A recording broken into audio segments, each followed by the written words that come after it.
Today we are going to review 5 important rules that you should remember when you're researching your Genius Hour topic. Rule number 1. Use credible sources.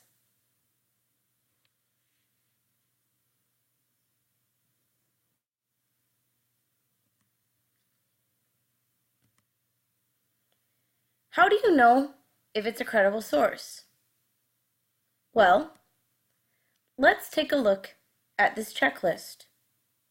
This checklist can be used to help you to understand if this is a good website that you should use.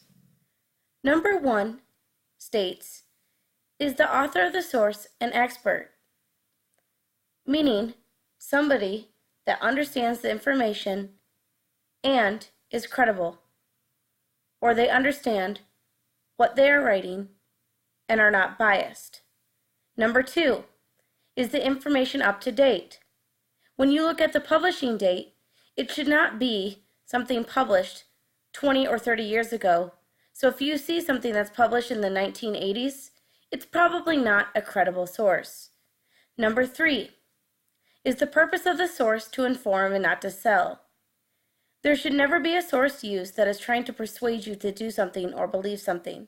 It should be straight facts. Number 4, are there many facts and details rather than opinions? For instance, if I were doing a project on Kerri Strug, an Olympic medalist and gymnast from the 1996 Olympics, I wouldn't want to read an article that said, Kerri Strug is the best because. That's an opinion, not a fact. Number 5, does the domain end with one of the following, edu, gov, or org? Now, there are a lot of sources that end with .com. That does not mean they're credible. Now, remember, using this checklist, it does not mean if all of your criteria with the website you're using does not fit all 5 of these examples in this checklist, that it's not credible.